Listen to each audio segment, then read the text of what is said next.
Extrait du registre des délibérations du conseil municipal que vous avez sous les yeux. Avez-vous des remarques, Monsieur Josso? Je constate que cet appareil n'est pas réparé depuis maintenant 6 mois. Ça m'apparaît long 6 mois pour réparer un appareil de ce genre. Ne vous en faites pas, vous êtes enregistré, c'est encore mieux. Oui, mais voilà. réparer, c'est pas mal non plus. Voilà. Moi, je voulais dire un mot à propos de la convocation du conseil municipal et des conditions dans lesquelles elle est faite, et quelques mots sur le fond. Vous continuez de respecter, effectivement, à défaut de respecter la courtoisie, vous respectez le formalisme de la loi, en nous donnant nos convocations le vendredi soir à je ne sais quelle heure pour qu'on l'approuve le samedi matin.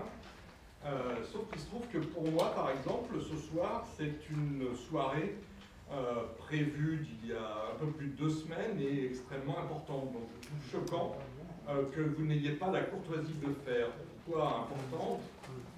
Parce que, et ça touche beaucoup de gens dans cette ville, Nicolas Bison, qui est le directeur de l'association Vivre Ensemble, prend sa retraite. Et qu'en ce moment même, alors un peu moins sans doute maintenant, mais une petite centaine de personnes sont en train d'échanger des souvenirs, de prendre un verre, de parler d'amitié, de parler de jeunesse, de parler des besoins de cette jeunesse, à la ferme du Parc des Meuniers, qui est un très bel endroit.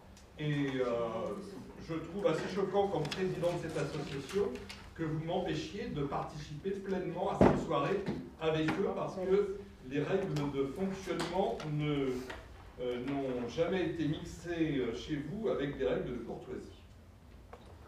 Bien. 25 ans que Nicolas travaille effectivement au service des jeunes de cette ville. Alors je voudrais moi vous dire juste 2-3 petits mots. J'ai écouté hier matin sur France Inter un homme qui doit vous être connu, qui s'appelle Stéphane Daudet, le maire de Courcouronnes, président de l'Association des maires d'Île-de-France, qui, à propos de la crise des Gilets jaunes et du débat qu'il y a autour, invitait tous les maires, un maire des Républicains de Courcouronnes dans l'Essonne, pas très loin de chez nous, qui demandait à tous les maires de s'associer à sa démarche, et à la démarche des maires ruraux par ailleurs, d'organiser la collecte de cahiers de doléances et l'organisation de débats publics sur cet ensemble de sujets qui nous touchent. Donc je trouve, moi, par-delà les différences que j'ai avec cet homme, que c'est une excellente proposition, et je souhaiterais que le conseil municipal fasse sienne cette proposition. La crise des Gilets jaunes, je m'y étendrai pas, mais c'est une crise de société, une crise où on parle beaucoup de pouvoir d'achat, de vie chère, de remise en cause des institutions. Même si les élus locaux sont un peu plus à l'abri, ils ne sont pas néanmoins totalement à l'écart de tous ces débats-là. Et c'est le moment que vous choisissez pour augmenter tous les tarifs des services municipaux.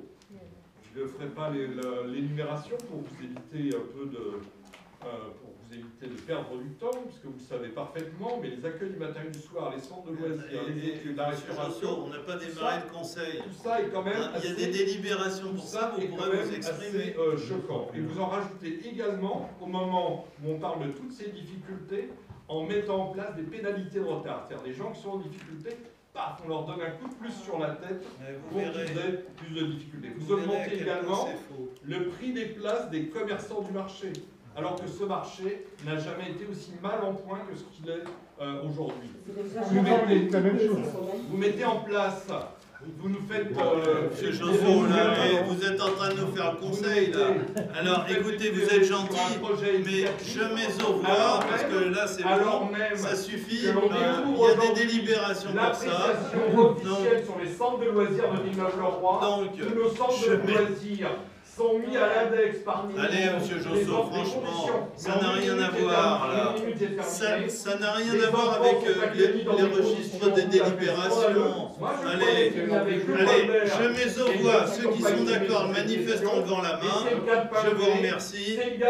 Voilà. Maintenant, tarif des prestations municipales au 1er janvier 2019. Et cette soirée-là, qui devrait être une soirée où tout le monde prend le temps de réfléchir, réfléchir Allez. sur la situation de notre société, vous êtes en Alors, train d'enfoncer les Villeneuvois. Voilà. La première Mais vous aurez délibération. l'occasion de le dire tout à l'heure. J'ai Allez. honte de ce que vous faites. Et Cette donc, je n'aurai délibération pas a l'occasion pour de objet dire de tout à l'heure. fixer Parce les que tarifs je de vous prestations municipales au quitte 1er janvier effectivement à ce 2019. moment-là, parce que je trouve Il est totalement proposé d'appliquer une scandaleux augmentation et de les 1% sur les façons tarifs et le de contenu. 2018. Et quel que soit ce que Vous avez pourra donc dire joint cette les brave tarifs personne qui fait son des rapport, concessions c'est du scandaleux, cimetière. les décisions que vous Je prenez. parle, monsieur Jousseau. Ça Les locations n'empêche que des vous salles avez eu la communales. courtoisie de me laisser parler, madame Fossoyeuse, je suis j'étais quand même un petit peu. Qui c'est qui Pas a mis pour son raconter bras dans des la bêtises. machine? Allez, j'ai honte de vous, et je comprenais que l'extrême droite soit effectivement de votre côté. Adieu, monsieur Jousseau. Adieu. Vous avez du champagne qui vous a... Au revoir. Adieu. Alors, Donc il est Bien. proposé au conseil municipal de délibérer sur ces tarifs et je vous remercie. voilà, vous avez les tarifs joints. Monsieur Chameau. Non seulement il n'est pas réparé, il ne marche pas. Quand c'est pas réparé, ça marche pas, monsieur Chameau. C'est vis repetita. Allez-y, de toute façon, vous en faites pas, vous êtes enregistré, c'est encore mieux. Ouais. Voilà. Donc je m'adresse à vous, à la caméra. Non, mais vous êtes Mais non, filmé. c'était plus Donc lourd, c'est c'est pas grave, je enregistré. sais que vous en êtes des bons, mais c'est pas grave. Vous choisissez.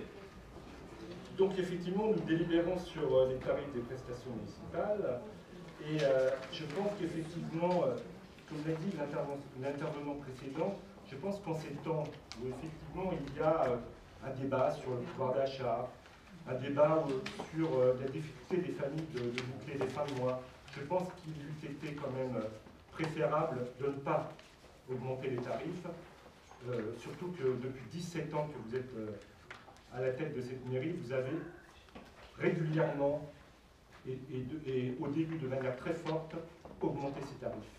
Donc bien sûr, je ne voterai pas cette grille, je ne voterai pas cette grille parce que par effectivement soutien à tout, même si j'ai pu avoir des, comment dire, des différences avec le mouvement qu'il y a actuellement, je pense qu'il y a un vrai problème qui est posé de pouvoir d'achat et je crois que la décision que vous prenez, même si c'est 1%, c'est symbolique, certes peut-être, mais pour certaines familles c'est pas symbolique parce que 20 € pour certaines familles, et j'en côtoie tous les jours, c'est quelque chose.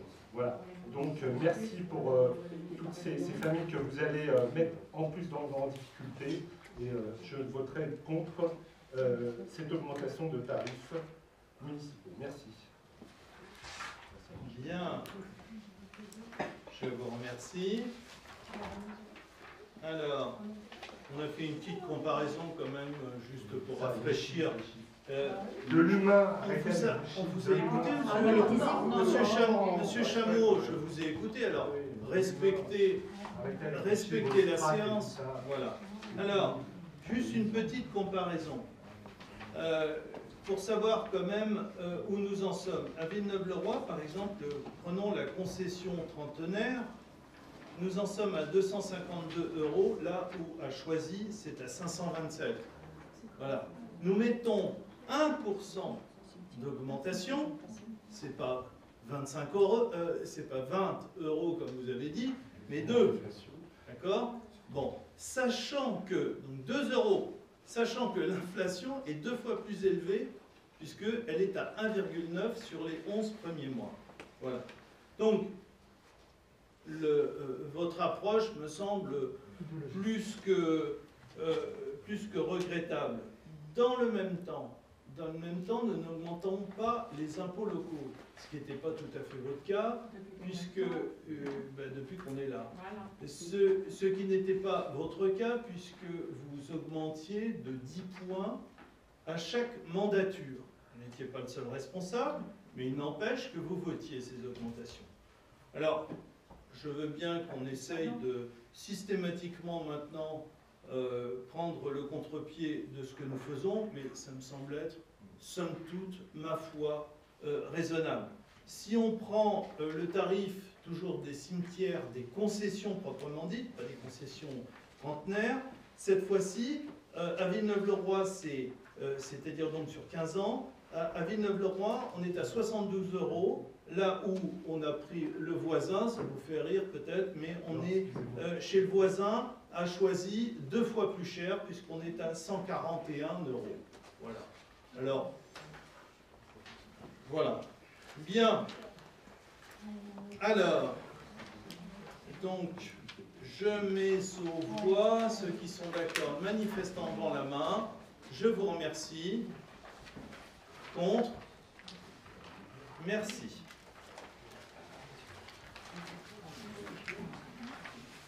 Nous passons maintenant à la revalorisation des droits de place du marché de la faisanderie. Dominique Fossoyeux.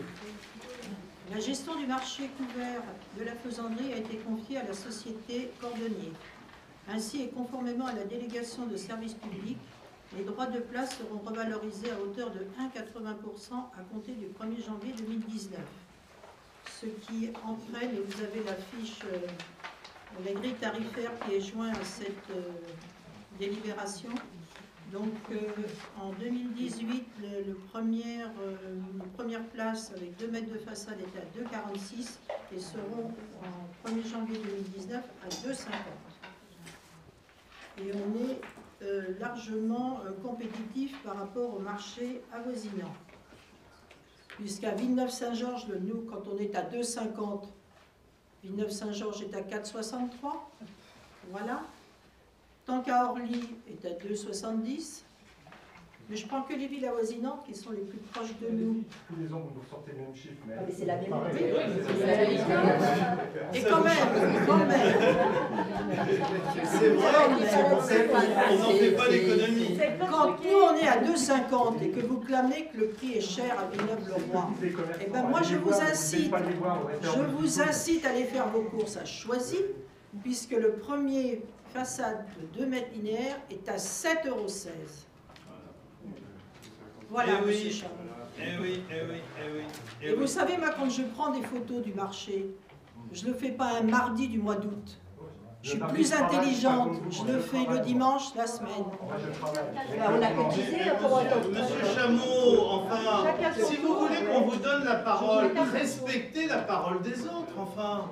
On comprend que ça puisse vous gêner, mais si, on le comprend. Mais vous avez la parole, et comme ça, les choses sont ordonnées. Enfin, c'est quand même, ça fait quand même suffisamment longtemps que vous êtes élu. Alors, vous avez la parole. J'étais sûr que Mme Fossoyeux allait nous abreuver de ces chiffres de tous les ans, effectivement. Mais moi, vous voyez, je vais sur le marché le dimanche, à Villeneuve-le-Roi, non pas le mardi ni le vendredi. Quand je prends des photos, c'est le dimanche, et vous savez très bien. Et vous savez. C'est du mois d'août. Non, enfin bref. Je reprendrai tous les dimanches et vous verrez que les commerçants, tous les commerçants qui sont absents le sont vraiment. Enfin bref. Ce que je veux dire, c'est que je vais aussi sur le marché de Choisy, et là, on peut à peine marcher tellement il y a de monde. Je vais aussi sur le marché de Villeneuve-Saint-Georges, c'est la même chose. Villeneuve-le-Roi est aux alentours celui où la déperdition de clientèle est la plus importante. Et allez voir les commerçants de Villeneuve-le-Roi, allez voir, et ceux qui sont partis, pourquoi partent-ils? Pourquoi n'y en a-t-il pas qui reviennent? Alors moi, je vais vous dire, on va arrêter la querelle des chiffres. Simplement, le marché est en train de mourir, très clairement. Mais je voudrais simplement vous dire quelque chose, qui peut-être nous mettra d'accord. Voilà. Dans les mois qui viennent, nous lancerons un concours d'architectes afin d'arrêter le projet le plus adapté à notre site et à ses exigences. Dans ce projet très lourd mais nécessaire, nous serons accompagnés par une société, la société Cordonnier, en partenariat avec les commerçants sédentaires et non sédentaires. Les objectifs: renforcer l'accessibilité par les ascenseurs, tout à fait d'accord, améliorer le confort et la luminosité par une verrière, pourquoi pas, renforcer l'attractivité par des animations thématiques régulières, moderniser, homogénéiser et rationaliser les implantations, maintenir et optimiser le parking. Je ne sais pas si vous connaissez ce texte, sur lequel on peut être d'accord. Ce texte, c'est vous qui l'avez écrit, monsieur le maire, il y a 4 ans dans J'aime ma ville. Depuis 4 ans, de tout ce qu'il y a là, nada, zéro. Rien n'a été fait. Par contre, les dotations de l'État, depuis 4 ans. Rien n'a été fait, oui. Vous pouvez dire ce que vous voulez. Rien n'a été fait sur le marché. Non, non, mais rien n'a été fait sur le marché. Et arrêtez avec vos larmes de crocodile. Je veux dire, simplement, vous n'avez rien fait pour ce marché. Il y a des rats dans le marché. Les commerçants nous ont alertés là-dessus. Il pleut dans le marché. qui est marrant, Allez, c'est monsieur Chameau. qu'il vous parle qu'à vous, Monsieur les Chameau. commerçants, et pas à nous. Moi, j'y suis Allez, mardi, vendredi. Monsieur et dimanche. Chameau, Et j'ai venez jamais plus fait souvent. Écoutez, Attendez, monsieur Voilà. Chameau, vous Monsieur écoutez. Chameau. Alors, attends. écoutez-les. Attends, Mais on vous va pas trouvez bien passer. les marchés puisque vous Vous faites distribuez vos vos tracts. Écoutez-les. Vous n'allez pas Attends. les distribuer à Saint-Georges, à ce qu'il me semble. Non, Vous êtes ridicule. attendez. Attendez, on va respecter. Voilà. Alors, Eh ben, moi, juste, voilà, vous voyez, monsieur Chameau, vous faites assez fortement réagir parce que les gens qui fréquentent le marché, manifestement, ne font pas la même approche que la vôtre. Bon, si vous préférez le marché de Villeneuve-Saint-Georges, mais je me demande pourquoi vous n'y allez pas. Bon. Donc, très franchement, il y a une certaine différence entre le marché de Villeneuve-Saint-Georges et celui de Villeneuve-le-Roi, puisque, et encore dernièrement dans le Parisien, les commerçants du marché de Villeneuve-Saint-Georges en étaient à faire une pétition, à bloquer proprement dit le marché. Alors, s'il vous plaît, d'ailleurs on comprend bien qu'avec de tels tarifs, hein, c'est là, si des fois vous avez raté l'article, c'est celui-là. Voilà. Alors très franchement, monsieur Chameau, ne prenez pas cet exemple-là. Bon, prenez-en d'autres. Nous, sur Villeneuve-le-Roi, l'activité du marché est quelque chose qui fonctionne. Elle sera sans doute optimisée. C'est la raison pour laquelle, dans notre programme, nous avons inscrit un certain nombre de dispositions. Nous en sommes aux programmistes. Et vous verrez que dans quelques temps, vous verrez se décliner des projets tout à fait réels, comme nous avons l'habitude de le faire, c'est-à-dire que ce que nous disons, nous le faisons. Voilà. Donc, voilà, quant au caractère raisonnable de cette augmentation, un 9, c'est-à-dire le prix de l'inflation. Hein, oui, l'inflation, c'est un 8 pour une inflation à un 9, justement. Nous avons régulièrement des travaux qui sont effectués et notamment la régie qui s'est fortement employée l'an dernier pour reprendre tous les joints de dilatation en périphérie. Là, nous allons reprendre les joints de dilatation transversaux pour lesquels les services techniques ont diligenté d'ores et déjà une étude, parce que c'est assez compliqué. Voilà. Et il me semble que notre marché a une certaine allure. Nous allons continuer, bien sûr, à le développer. C'est notre vœu de pouvoir tirer ce marché vers le haut, comme nous faisons sur l'ensemble de la ville d'ailleurs. Voilà. Donc, quant à la politique tarifaire qui est abordée aujourd'hui, ça résulte simplement de la grille de calcul qui a été négociée depuis le départ avec le concessionnaire. Donc, ce n'est pas une surprise. On aura tous les ans 1,9% d'augmentation. C'est la grille d'augmentation du concessionnaire. C'était négocié comme ça. Donc, les choses sont calées. Voilà. Bien, je mets aux voix. Ceux qui sont d'accord, manifestent en levant la main. Je vous remercie. Contre? Très bien. Merci. Nous passons maintenant au recensement de la population par la création de postes et rémunération d'agents recenseurs. Donc, vous savez que c'est tous les ans...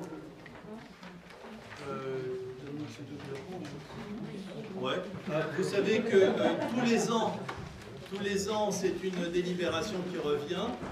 Nous avons cette obligation de recenser. Nous faisons le travail pour l'INSEE. Et au passage, les sommes que nous affectons ne sont pas remboursées par l'INSEE. Ça fait partie des cadeaux que nous font régulièrement l'État. Voilà. Et alors, on a... oui, c'est ça. Donc, sur table, vous avez une délibération qui est légèrement différente de celle que vous avez reçue. La différence ne porte que sur le montant. C'est pas 920 €, mais 1500 €. Voilà. Nous nous montrons plus généreux. Voilà. Demande de vote. Je vous remercie. Nous passons maintenant à la décision modificative à caractère budgétaire numéro 1 sur le budget principal, Pascal Gagnepin. il s'agit d'une décision modificative relativement simple. Alors en section de fonctionnement, en dépenses donc de fonctionnement, on a un ajustement qui concerne le fonds de péréquation des ressources communales, le FPIC. Alors c'est un ajustement désormais classique chaque année, puisque comme vous le savez, lors du vote du budget, la notification du FPIC n'est pas encore faite. Donc on reçoit cette notification de manière beaucoup plus tardive. Donc là, on ajuste ce montant de FPIC, qui est une atténuation de produit, qui est considérée comme une dépense de fonctionnement. On ajuste à plus 30 310 €, ce qui monte ce FPIC notifié, cette fois-ci, à 568 080 €. Ensuite, en ajustement de dépenses de fonctionnement, on a un autre reversement de fiscalité, versement de fiscalité au territoire pour les compétences qui sont les siennes, notamment ordures ménagères. Donc là, on a plus 9 322 €. Et tout ça s'équilibre en recettes de fonctionnement avec un ajustement concernant des subventions départementales. Alors il s'agit là d'une subvention départementale qui a été versée très tardivement, puisqu'elle concerne le planning féminin et la PMI. Donc pour le premier semestre 2017 en fait. Et donc cet ajustement de plus 39 632 € équilibre les ajustements des dépenses de fonctionnement. Voilà. C'est tout. Merci. Donc vous voyez que l'essentiel concerne le fameux FPIC qui est supérieur, c'est toujours, ça fait partie des mauvaises nouvelles, c'est-à-dire le fonds de péréquation. Donc vous avez compris que c'était de l'argent qui était distribué ailleurs. Et on l'avait évalué, mais en définitive, la réalité est toujours pire que ce qu'on nous notifie. Et en réalité, il faut qu'on rattrape 30 310 €. En plus, ça fait partie des cadeaux. Voilà, pour un montant de 568 000 € pour le FPIC, qui est quand même assez considérable. Enfin bon, c'est Noël. On ne peut pas dire que ça tombe dans la haute, ça tombe de la haute, mais c'est obligatoire. Voilà. Je mets au voix, j'imagine, ceux qui sont d'accord. Le manifeste en levant la main. Contre. Bien. Je ne vais pas vous remercier, c'est obligatoire, je tiens à vous dire. Oui, mais là c'est obligatoire, on ne peut pas faire autrement. C'est l'État qui nous dit ça fait 30 000 € en plus.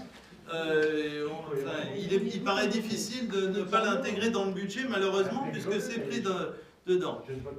Mais c'est pas. Mais M. Chameau, ne vous justifiez pas, c'est pas un problème.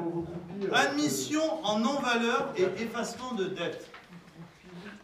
On fait un peu attendre. C'est parce qu'il ne sait pas ce que c'est. Un peu de respect pour les femmes. Allez. Admission en non-valeur et effacement. Oui, M. Chameau, enfin, tenez-vous un peu. Allez, Pascal Gagne-Pain.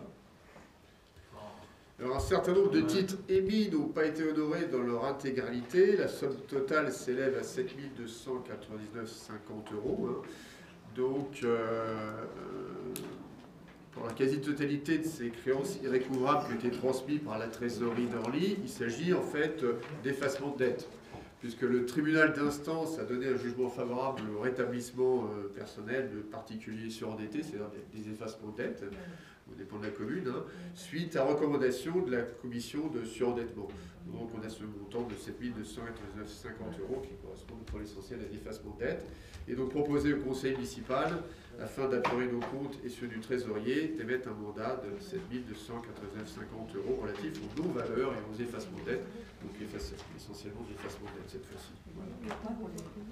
Voilà, il s'agit encore d'une délibération extrêmement technique et qui nous est imposée, puisque sur les, donc Pascal l'a dit, sur les 7 009 € sont des décisions de justice d'effacement de dette, donc voilà, c'est un caractère autoritaire, et 290 € qui correspondent à des seuils inférieurs au seuil de poursuite, c'est-à-dire des sommes extrêmement faibles qui sont laissées, mais qui cumulées représentent 290 €. Le tout pour 7 299. Voilà, demande de vote, je vous remercie. Acquisition par voie de préemption de la parcelle AD 644 au 72 rue Jean Saccard, à Villeneuve-le-Roi, Pascal Gagnepin. Le 21 août 2018, une déclaration d'intention d'aliéner, DIA, pour la vente d'une parcelle bâtie située 72 rue Jean Saccard à Villeneuve-le-Roi a été enregistrée en mairie au prix de 253 000 €. Le service des domaines a évalué ce bien à la même valeur le 15 octobre 2018. Et donc le 16 octobre 2018, monsieur le maire a exercé son droit de préemption urbain renforcé. Donc l'intérêt de cette parcelle qui est située au fond de la rue Jean Saccard, comme vous le voyez sur le plan adjoint à la note, l'intérêt de cette parcelle située au fond de la rue Jean Saccard, c'est qu'elle juste en fait le bassin d'orage qui vient d'être créé et qui s'étend jusqu'à la rue Gallieni.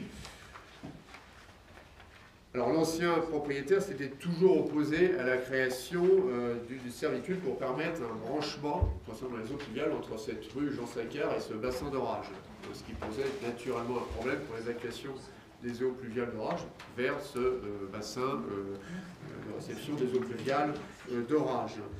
Et donc la municipalité a saisi l'opportunité de la vente de cette parcelle pour l'acquérir via une DIA afin d'y intégrer une servitude permettant un branchement qui traverse donc cette propriété et qui permet donc l'évacuation des eaux pluviales vers ce bassin d'orage pour le bien commun et le confort donc des riverains de la rue Jean Saccard.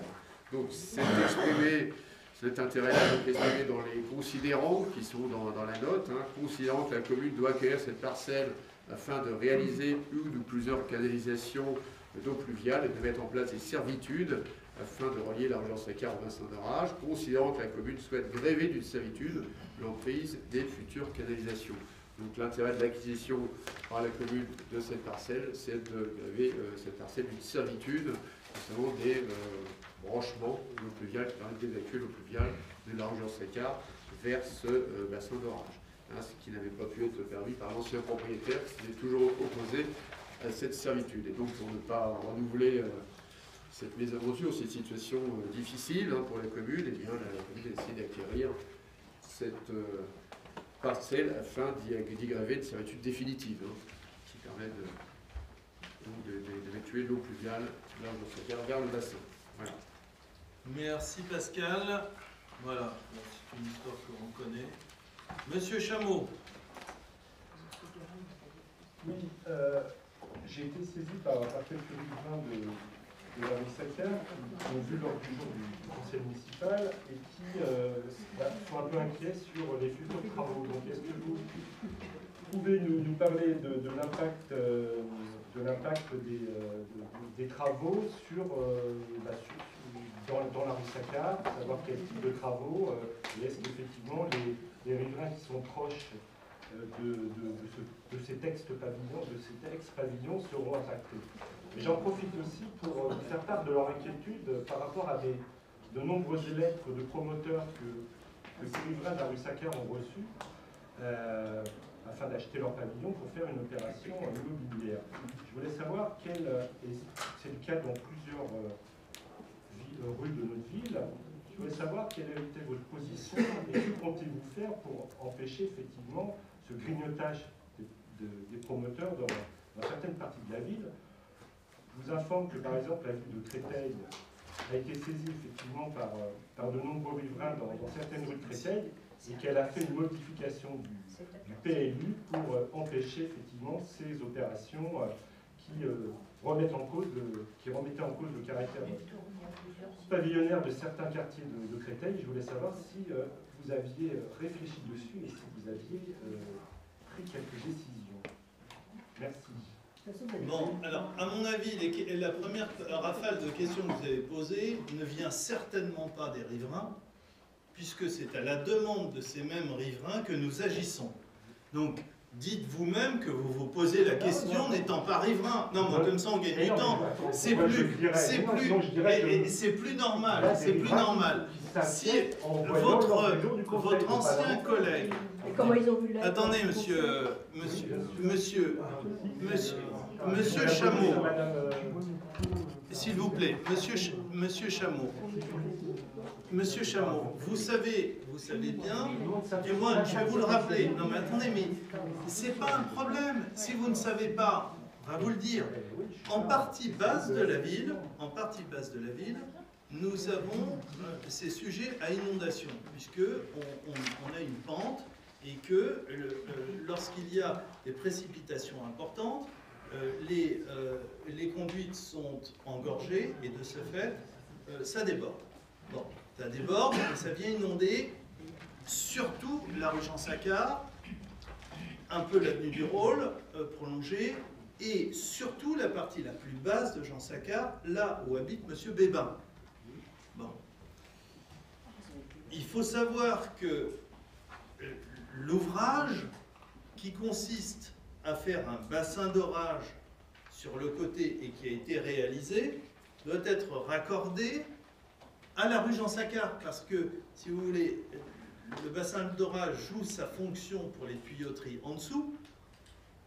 Et donc il y a 1500 mètres cubes qui sont absorbés en cas d'orage considérable. C'est un projet très important pour la ville, on s'est battu, c'était long, c'était difficile, mais on y est arrivé avec le partenariat du SIAGE, mais que pour la partie Jean-Saccar, puisque ça ne concerne quasiment que la partie Jean-Saccar, même exclusivement que la partie Jean-Saccar, se pose néanmoins un problème, c'est que quand l'eau dévale par la rue du Rôle prolongée, eh bien, ça vient créer des inondations, notamment chez M. Bébin. Et donc, en accord et en demandant, les riverains ont demandé depuis longtemps à ce qu'il y ait un tuyau qui passe de la rue Jean-Saccar pour aller se déverser de l'autre côté sur, avant, les terrains un peu libres comme ça, et maintenant le bassin d'orage. Ce tuyau existe.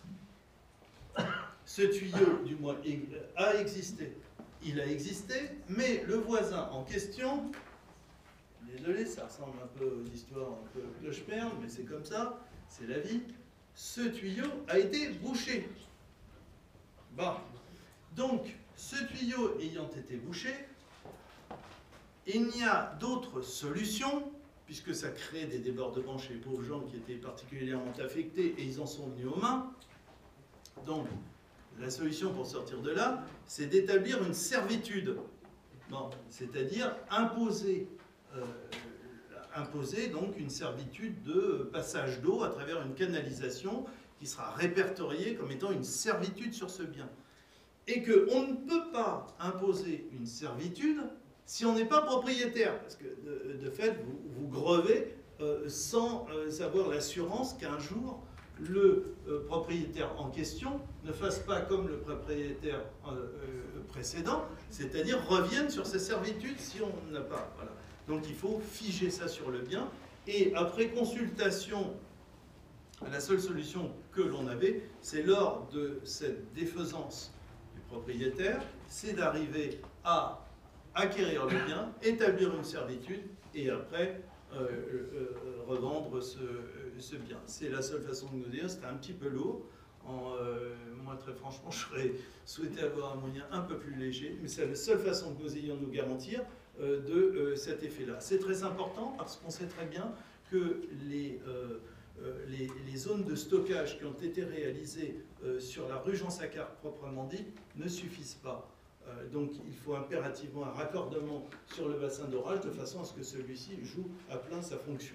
Voilà. C'est un petit peu technique, voilà, mais voilà la réalité. Quant au reste, sur l'ensemble de notre secteur, et concernant les promoteurs, je voudrais tout de suite dire que avoir des promoteurs qui vous démarchent, c'est plutôt un signe de bonne santé. Bon, ça prouve que votre ville vaut quelque chose. Bon, ce n'est pas le cas de toutes les autres villes qui ne subissent pas forcément la même pression.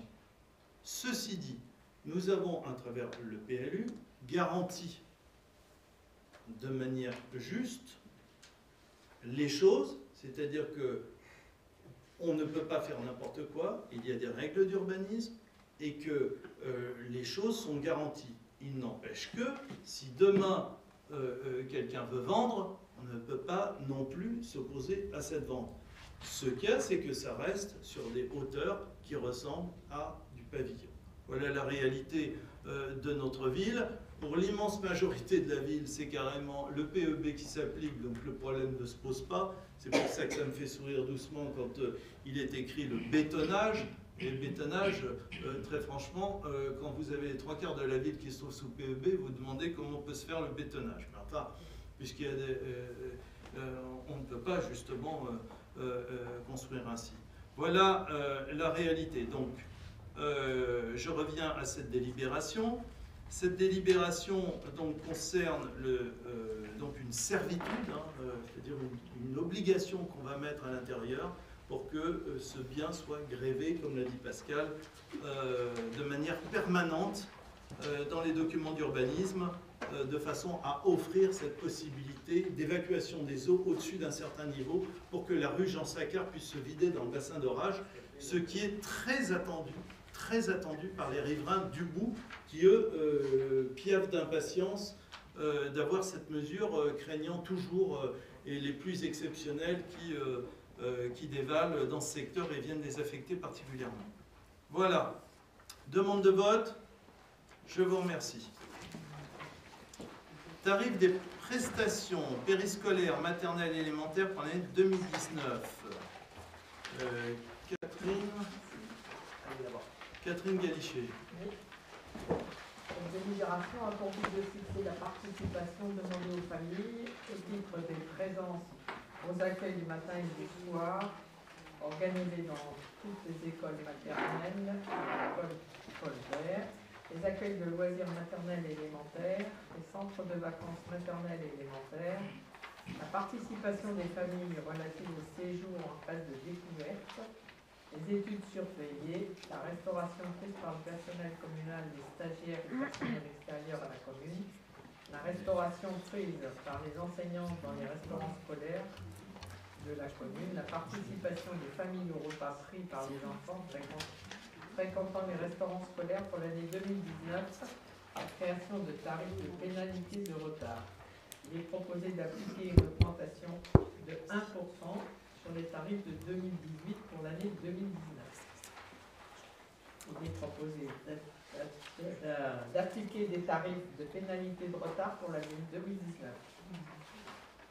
En conséquence, il est proposé de porter les tarifs pour l'année 2019 tels qu'ils sont présentés dans les tableaux joints. Les recettes en résultant sont prévues au budget de la commune.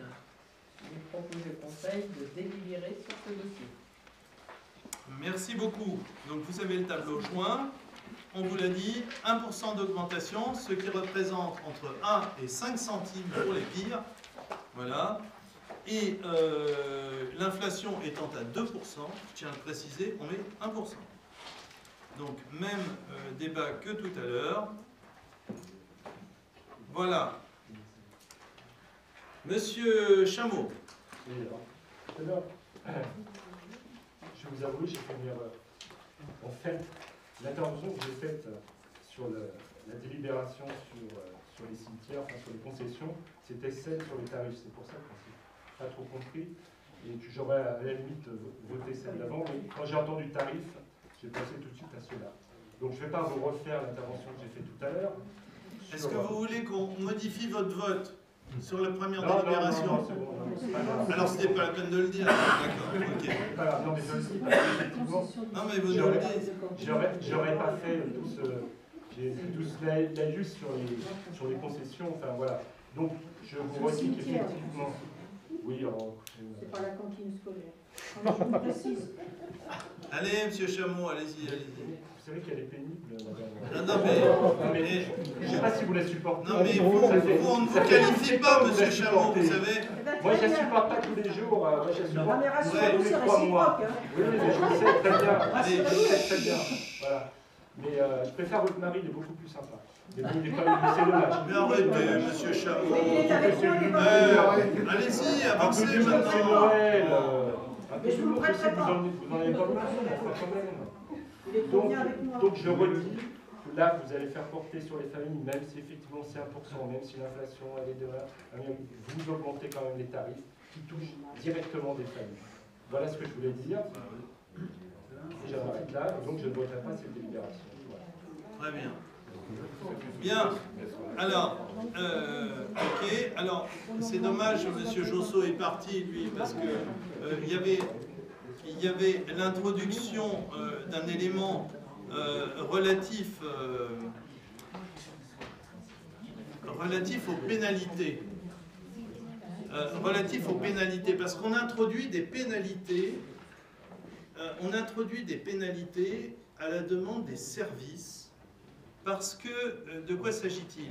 On met des pénalités parce qu'il y a de nombreux, enfin, pas de nombreux, très peu, mais quelques-uns, quelques parents, qui sans aucun respect pour les services, arrivent très très tard, sans aucune excuse, sans même jamais avoir pris le soin d'appeler les services pour dire écoutez, je suis coincé, j'ai ci, j'ai ça.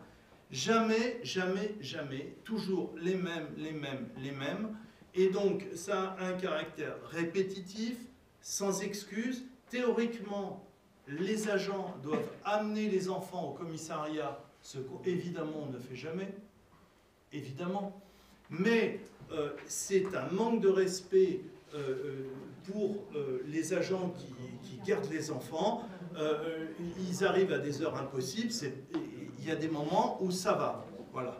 Et donc, il a été décidé de, je le redis, avec discernement, c'est-à-dire que ce ne sera pas systématiquement, bien évidemment, s'il s'agit d'une personne qui, exceptionnellement, a un problème, etc., bon, voilà, on ne le fera pas, mais quand on voit que c'est tout le temps, même certains restant dans leur voiture, terminant des conversations téléphoniques ou rigolant, alors même que les animateurs viennent toquer en disant écoutez, ça fait une demi-heure qu'on attend, voilà, ce sont des abus caractérisés, malheureusement il faut le savoir. Voilà. Donc on a décidé, et à leur demande, on a décidé d'instaurer une majoration de 5 € pour le premier quart d'heure et de 10 € pour les suivants. Je le répète, le tout sans excuse et à caractère répétitif. Donc voilà, ça sera mis en place à la demande des services face à des situations qui objectivement sont des situations d'irrespect. Voilà. S'agissant des tarifs, nous mettons 1%. Il faut savoir qu'à un moment, il faut s'entendre. Il faut s'entendre parce que vous avez 2 moyens de vous financer. En vérité, 3. Le premier, c'est l'État qui vient à votre secours. Vous avez compris que c'est plutôt nous qui venions au secours de l'État. Bon. La deuxième, c'est de jouer sur l'impôt. Vous avez compris qu'on a pris un engagement de ne pas augmenter les impôts. Tout augmente, sauf les impôts. Après, c'est la tarification. Vous avez noté qu'on est en dessous de l'inflation, qu'on est sur des sommes qui sont on ne peut plus modestes, puisque, je le répète, sur les tranches les plus basses, c'est 1 centime, et sur les tranches les plus importantes, 5 centimes. Bon, je voulais remettre ça dans ce cadre, parce qu'à un moment, il va falloir qu'on nous dise où et comment on finance. Voilà. Bien. Donc, ceci étant dit, je mets aux voix ceux qui sont d'accord, manifestant levant la main. Je vous remercie. Contre? Bien. Abstention? Il n'y en a pas. Fixation et répartition intercommunale des frais de scolarité, école maternelle, élémentaire et enfants fréquentant une école spécialisée. Catherine Galichet. Lorsqu'un élève d'une école publique élémentaire ou maternelle est scolarisé en dehors de sa commune de résidence, celle-ci devrait contribuer aux dépenses de fonctionnement des écoles de la commune d'accueil. La commune dispose d'une classe Ulysse, unité localisée pour l'inclusion scolaire, qui accueille, sans qu'une dérogation soit nécessaire, des enfants provenant d'une autre commune extérieure. Cet accueil autorise la commune de Villeneuve-le-Roi à demander à la commune de résidence de l'enfant concerné sa participation aux frais de scolarité. Le principe de la loi est de privilégier le libre accord entre les communes d'accueil et de résidence. Une gratuité réciproque peut notamment s'instituer entre communes, en particulier si le nombre d'enfants échangés est égal. En cas d'effectif résiduel, il est proposé de demander aux communes de résidence une participation annuelle aux frais de scolarité. En tenant compte des dépenses de fonctionnement des établissements scolaires, hors la demi-pension et les activités périscolaires, il s'avère que le coût moyen d'un élève d'élémentaire est de 832 € par an, le coût moyen d'un élève de maternelle est de 1711 € par an. Si l'effectif résiduel est du fait de Villeneuve-le-Roi, il est proposé que la commune s'engage à participer annuellement aux frais de scolarité prévus par la commune d'accueil. Dans ces cas, une convention est nécessaire, le principe de dérogation étant obligatoire. La présente délibération a pour objet de permettre à Monsieur le maire de signer ces conventions. Voilà, bon, c'est un grand classique, on passe ça tous les ans, c'est un jeu d'échange qui montre d'ailleurs que le coût d'un enfant scolarisé n'est pas complètement négligeable sur notre ville, ça tient au fait qu'on en fait pas mal. Voilà. Demande de vote, je vous remercie. Adoption du projet éducatif territorial PEDT, Catherine Galichet. En délibération du 30 juin 2015, le conseil municipal a adopté son projet éducatif territorial PEDT dans le cadre de la réforme des rythmes éducatifs pour une durée de 3 ans. Aujourd'hui, il convient d'établir et d'approuver un nouveau PEDT 2018-2021 permettant d'intégrer le plan mercredi. Il s'agit donc d'une actualisation du PEDT tenant compte du retour à la semaine de 4 jours et de l'intégration de la charte du plan mercredi. Il est demandé au conseil municipal de bien vouloir approuver et autoriser Monsieur le maire à signer le projet éducatif territorial de la commune de Villeneuve-le-Roi pour les années 2018 à 2021. Voilà. Alors, de quoi s'agit-il? C'est un document qui est assez imposant. C'est un grand classique. Je crois que toutes les communes d'ailleurs présentent quasiment le même. C'est un document qui reprend la globalité de la philosophie de l'action périscolaire, et nous avons après, bien évidemment, une déclinaison qui est faite par établissement.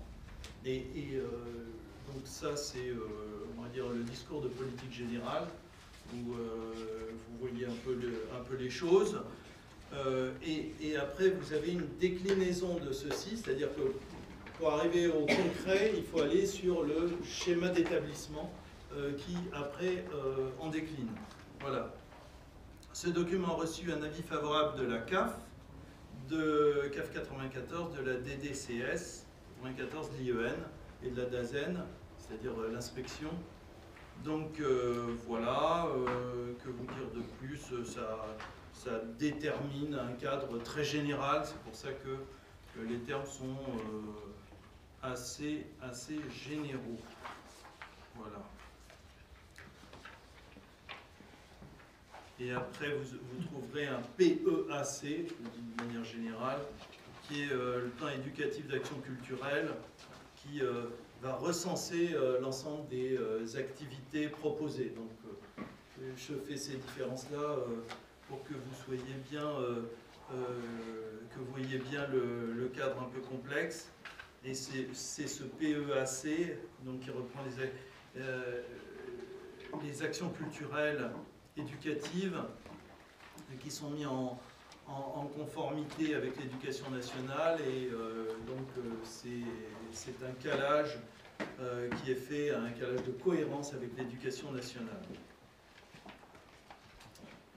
Voilà, je ne sais pas quoi vous dire de plus, mais c'est un peu épais. J'essaie de vous raisonner, vous résumer un peu l'esprit. De manière générale, sachez que nous sommes dans un processus de professionnalisation qui demande un certain effort. Et aujourd'hui, nous arrivons à avoir 5 BAFD sur 6 en directeur de centre. Et nous sommes sur le point d'atteindre 80% de BAFA pour l'encadrement des animateurs. Voilà. Mais donc on continue à essayer de prioriser les choses pour offrir une qualité de service. Voilà, voilà. Bien. Demande de vote? Oui, monsieur Alaf. Non, mais vous êtes filmé. Non, mais et enregistré. C'est important, c'est d'être audible. Oui, mais on vous entend. on vous entend. On vous entend. Non, mais on vous entend.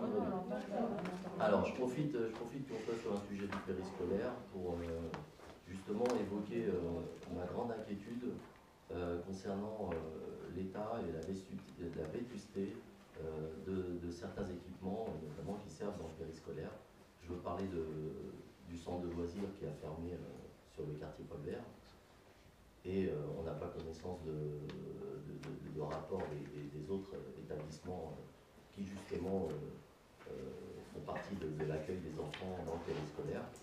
Et je voudrais dire ma grande inquiétude parce que j'ai un petit peu lu en travers ce projet qui me semble effectivement très complet, bien que sur la partie sportive j'en sois légèrement déçu, mais ça me semble assez complet sur le plan éducatif et c'est assez bien écrit dans la mesure où on est sur des demandes de subvention, il faut bien savoir de quoi on parle, et effectivement sur le papier c'est bien. Par contre sur le terrain, ça serait bien d'allier la théorie et la pratique et de mettre en place des structures qui soient accueillantes avec un personnel suffisant, puisque le dernier rapport qui a donc conditionné la fermeture du centre de loisirs Paul Bert dit qu'on n'a pas suffisamment de personnel par rapport au nombre d'enfants encadrés.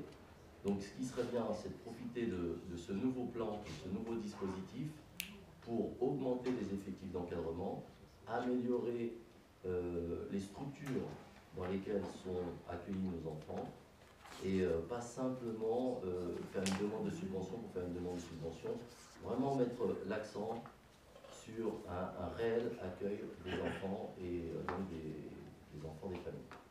Voilà, merci. Bien. Alors, sur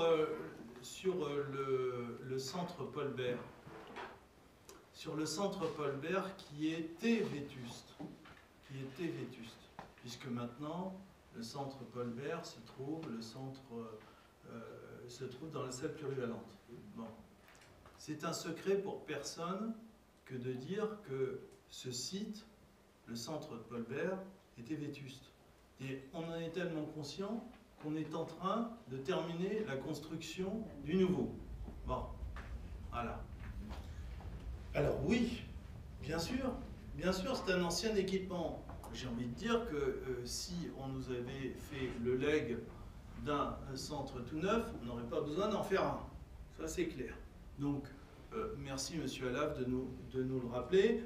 On était assez conscient de cet état de vétusté puisque normalement, dans 3 mois, on devrait disposer d'un nouveau.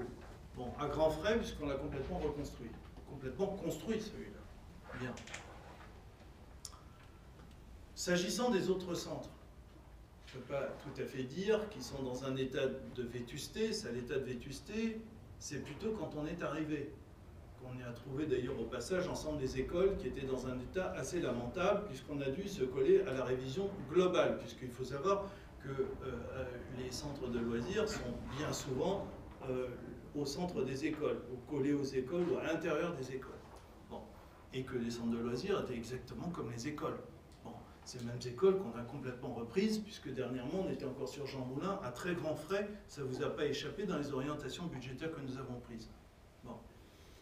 Là aujourd'hui, je ne peux pas vous laisser dire que les centres de loisirs sont dans un état de vétusté, parce que on a repris toutes les écoles. Donc voilà, bon, il en restait un, c'était Paul Bert, effectivement, mais c'est déjà du passé, Monsieur Alaf, c'est déjà du passé. Alors j'ai apprécié que vous le mettiez au passé. Non mais je vous ai laissé parler, donc voilà, si vous pouvez avoir cette courtoisie, moi je ne vous ai pas interrompu, voilà. Donc les choses sont calées. S'agissant des recrutements, mais nous n'allons pas faire de recrutement, M. Alaf. Nous n'allons pas faire de recrutement parce que le nombre d'animateurs que nous avons suffit avec cette structure-là. Ça suffit. Voilà. Donc, ça suffit pour des activités tout à fait normales. Et s'agissant maintenant des activités qui sont développées sur les centres de loisirs, moi j'ai pleinement confiance dans le personnel qui s'y emploie. Bon, et je vous invite à discuter avec les chefs de centre et vous verrez que ce sont souvent des gens impliqués. Moi j'ai assisté à des montages de projets. On ne leur demande pas, qu'on s'entende bien, de faire une activité d'éducation de type éducation nationale. Hein. Ils n'en ont pas les diplômes que vous pouvez avoir ou compétences que vous pouvez avoir. Donc nous ne pouvons pas demander la même chose. Voilà. Donc nous sommes dans un cadre, nous cherchons à aller le plus haut possible dans le calage de l'animation. C'est la raison pour laquelle nous exigeons maintenant que les directeurs de centre aient un diplôme haut de façon à avoir justement le plus de compétences possible, et les animateurs qu'ils aient le BAFA. Bon. Et il s'avère que c'est pas aussi simple que ça, parce que des gens qui ont ce type de diplôme, il n'y en a pas tant que ça. Donc on en recherche en ce moment même d'ailleurs. Hein. On me soufflait que on a lancé encore des offres pour pouvoir recruter, mais recruter si possible avec BAFA, et quand ils n'ont pas le BAFA, nous les formons. Bon. Et nous payons cette formation onéreuse. On n'est pas très loin du 80%, on souhaiterait y arriver. Voilà. Donc ça, c'est pour les dispositions qui sont prises, et je voudrais compléter mon propos encore en vous disant que vous ne trouverez pas dans ce document les projets de service. C'est ce que je vous ai dit, parce que je me doutais un peu qu'on dirait oui, mais alors il manque ci, il manque ça. Non, ça c'est décliné au sein des projets d'établissement, mais pas dans le PEDT. Voilà. Donc, encore une fois, nous avons eu, à travers ce document qui ressemble beaucoup à ceux des autres villes, qui ressemble beaucoup aux documents qu'on a établis précédemment, qui est conforme aux recommandations de la CAF, de la DDCS, de l'IEN, où tout le monde nous a préconisé ça. On a les avis positifs, on n'invente pas l'eau chaude, hein, voilà. Mais c'est un document d'orientation générale. Je comprends après qu'on puisse, par établissement, discuter éventuellement de la déclinaison très concrète, mais là, c'est un document qui se veut généraliste, et obligatoirement généraliste, comme le sont tous les PEDT des villes. Voilà. Voilà ce que je pouvais vous dire, et vous rassurer de manière générale à la fois sur la qualité de l'accueil, parce qu'on a des gens qui sont impliqués sur la ville.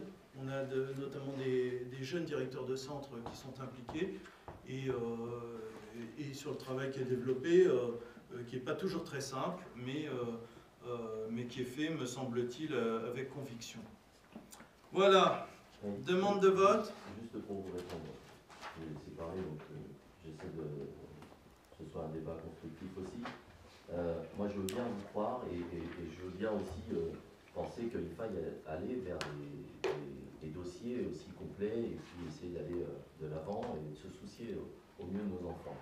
Ceci dit, moi j'ai sous les yeux un rapport du ministère de la Direction départementale de la cohésion sociale et de la jeunesse qui dit que le nombre d'encadrements dans ce centre de loisirs Paul Bert est insuffisant et pas suffisamment qualifié. Ça, c'est un rapport qui n'émane pas de moi.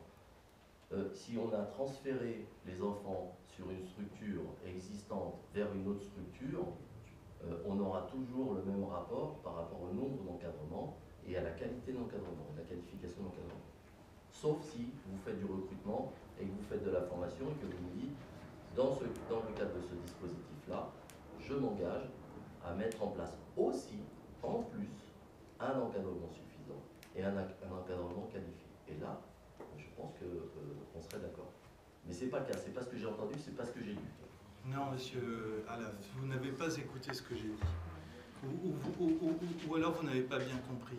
Ce qui se passe, c'est que quand on n'a pas de PEDT, comme c'est le cas là, hein, les exigences gouvernementales sont plus élevées que lorsqu'on a un PEDT. Là, voilà la vérité. Et avec le PEDT, on sera du coup dans le cadre général des communes qui nous entourent. Et donc, nous avons conservé ce cadre-là, mais le fait de ne pas passer très vite, on aurait pu passer le PEDT un peu plus vite, mais comme on a voulu prendre notre temps déjà pour les constructions de projets par centre, on n'est pas allé très vite. Bon. Donc, qu'est-ce qui s'est passé? C'est que, n'ayant pas de PEDT, on a une exigence d'encadrement qui est supérieure. Et sans que nous ayons à embaucher de personnel, parce que c'est tout à fait conforme à ce que font toutes les communes d'ailleurs, voilà, eh bien nous tomberons dans ce cadre-là. Voilà. Et s'agissant de la qualité du personnel, moi je ne peux pas vous laisser dire qu'ils ne sont pas qualifiés. Ils le sont. Attendez, ils le sont. Oui, mais justement, ils le sont. Ils le sont parce que le BAFA, c'est un diplôme.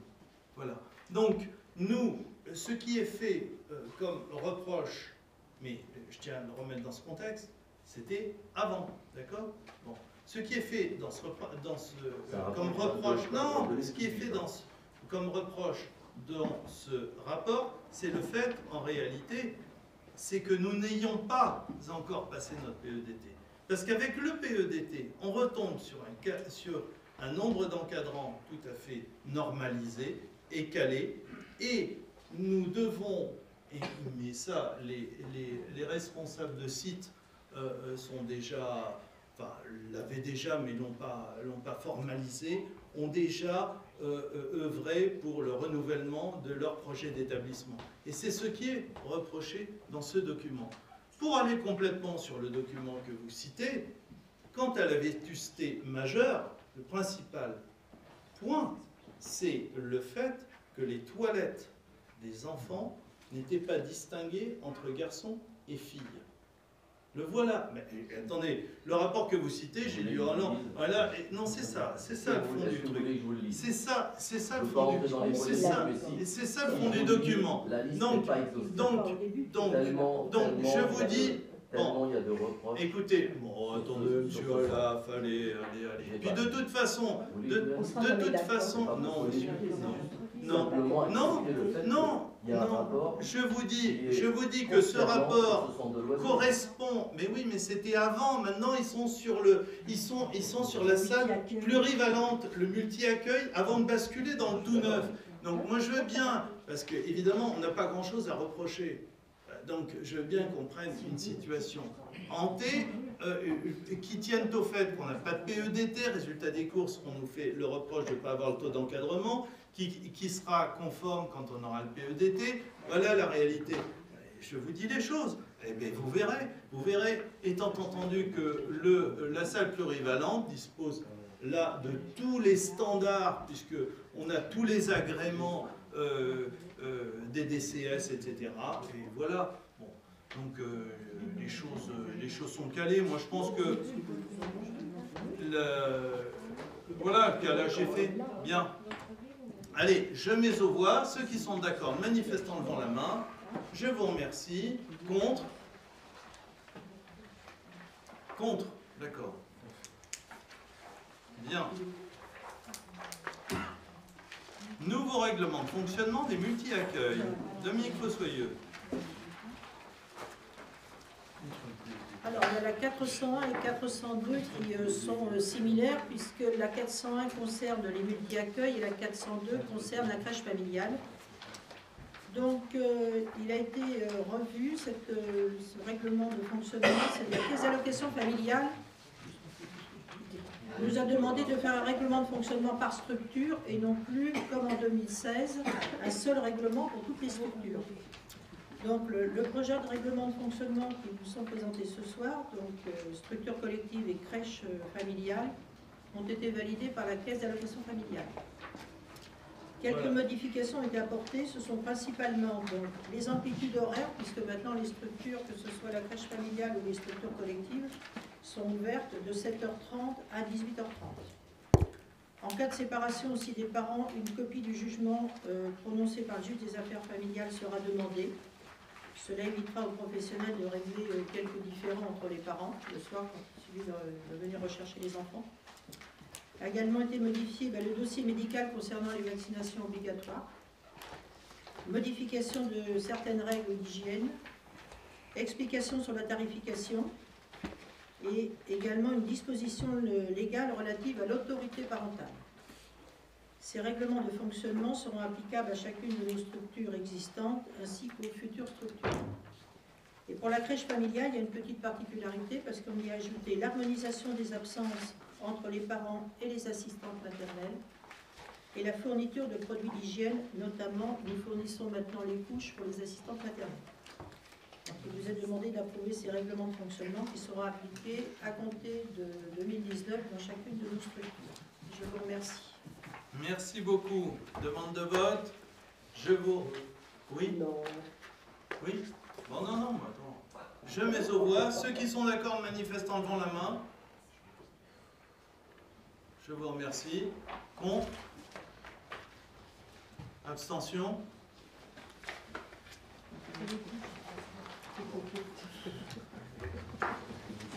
Nouveau règlement de fonctionnement du service d'accueil familial, crèche familiale, c'est la même chose. Hein? Donc, on considère que le vote est le même, n'est-ce pas? Le vote est le même? Voilà, le vote est le même. Très bien. Extension de la mise en place du régime indemnitaire tenant compte des fonctions des suggestions, de l'expertise, de l'engagement professionnel, le RIFSEP, à la filière culturelle, patrimoine et bibliothèque. Donc on a mis en place ce fameux RIFSEP pour les autres corps et donc comme le gouvernement a mis en place la possibilité a ouvert au secteur culturel du coup et à la filière culturelle, donc nous déclinons, c'est pour ça que vous avez par tranche l'arrivée du RIFSEP. Voilà. Donc pour votre information, il y a un avis favorable du CT et on a voté le plafond maximum. Voilà. Demande de vote. Je vous remercie. Modification du tableau des effectifs du personnel municipal. Alors, ce sont simplement les avancements que vous avez à l'intérieur de ce dispositif. Demande de vote, je vous remercie. Vous avez sur table un vœu qui a vocation à être intégré dans le... Monsieur Josso est parti avant qu'on ait pu lui répondre sur ce point, parce que nous allons ouvrir un cahier de doléances. Nous allons, comme plusieurs communes, ouvrir un cahier de doléances. Et d'ailleurs, je crois qu'il est déjà opérant sur le site internet. J'en suis quasi certain. Et donc, ce vœu a pour vocation, puisque tout le monde peut s'exprimer, ce vœu a pour vocation à développer les doléances de la ville, et notamment vis-à-vis de l'État, puisque nous sommes loin du compte concernant les ponctions et les engagements d'État à nous... En termes de dotation, donc les engagements de l'État en termes de dotation n'étant pas respectés, l'évolution des réformes fiscales étant plus qu'inquiétante, et on l'a vu là d'ailleurs, puisqu'on a eu encore une augmentation de 30 000 € du FPIC, merci. Donc voilà, sans compter le reste, où ça tombe toujours, les bonnes nouvelles tombent les unes après les autres. Voilà, sans parler des inquiétudes relatives à la taxe d'habitation. Donc vous avez ce vœu, voilà, le vœu qui vous est proposé. En termes de dotation, je voudrais juste vous rappeler à titre indicatif qu'en 2012, les dotations à la ville par habitant étaient de 343 €. Ils sont maintenant de 99 €. Voilà. Les besoins des personnes n'étant pas moindres. Donc il arrive un moment où, alors nous ne touchons pas aux impôts, on ne peut pas considérer qu'avec 1% on augmente les tarifs, et quand ils sont bas à ce point, vous avez pu le voir, et il arrive un moment où les difficultés s'amoncellent et il va falloir faire des choix. Voilà, choix auxquels d'ailleurs toutes les communes sont confrontées, quelle que soit d'ailleurs leur sensibilité politique. Malheureusement, c'est une réalité criante et qui risque d'affecter notamment les plus faibles. Voilà pour ce vœu. Ceux qui sont d'accord manifestent en levant la main. Je vous remercie. Contre? Très bien. Abstention?